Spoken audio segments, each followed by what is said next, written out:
Hi guys, magandang araw po sa inyong lahat. So ngayon po ay meron na naman po akong isi-share sa inyo or ibabahagi sa inyo about po or regarding po sa mga pampaswerte.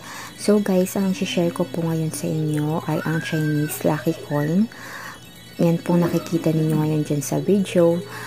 Yan po ang itsura ng Chinese Lucky Coin. So tatlong Chinese Lucky Coin na nakatali po ng red string or ng pulang sinulid.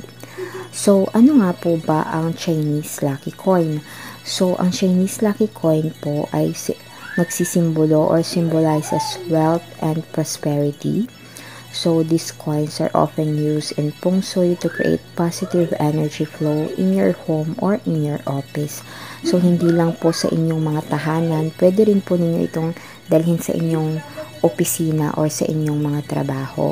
So, mas mainam po na ang Chinese Lucky Coin ay ilagay po ninyo sa inyong mga wallet o di kaya naman po ay ilagay po ninyo sa inyong mga bag para kung kahit saan po kayong magpunta ay dala-dala po ninyo ang Chinese Lucky Coin.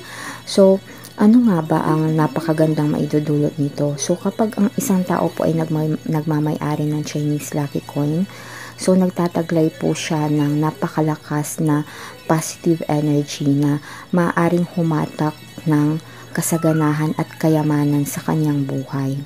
Although hindi naman po 100% po talaga nayayaman ka, pero nagiging mas mataas po yung chance na makamtan po ninyo kung ano man po yung inyong mga minimithi or ninanais sa inyong mga buhay.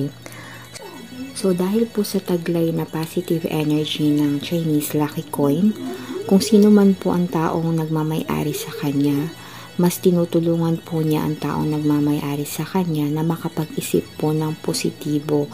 Although may mga failures pa rin po, pero mas nagiging positive po ang taong nagmamay-ari sa kanya, which is nagiging dahilan po para makapag-strive at makapagsumikap pa po ng husto ang taong nagmamay-ari sa kanya. So, kapag po meron kayong Chinese Lucky Coin, mainam po na ito po ay wag po ninyong ipapahawak sa ibang tao. Kasi po, ang ibang tao po hindi po natin alam kung ano-ano na po mga bagay ang hinawakan nila at hindi po natin alam na may taglay po na negative energy yung kanilang mga bagay na hinawakan. So, mainam po na kung meron po kayong Chinese Lucky Coin ay ilagay nyo po sa inyong wallet at wag na lang po ninyo itong ipapahawak sa ibang tao. So guys, sa mga naniniwala po sa ganitong pamamaraan, marami pong Chinese Lucky Coin na nabibili. Pero siguraduhin nyo po na kapag po bumili kayo ng Chinese Lucky Coin, na-cleanse na po siya before ninyo iuwi sa inyong mga tahanan.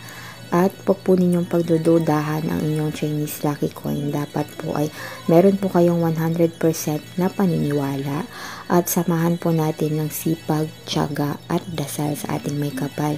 Lagi po ninyong tandaan na ito po ay mga gamay lamang at inspirasyon na sa ating mga kamay pa rin po ang ating swerte at ating kapalaran. Maraming salamat po at paki-follow, like, and share na lang po for more pampaswerte videos. Thank you po.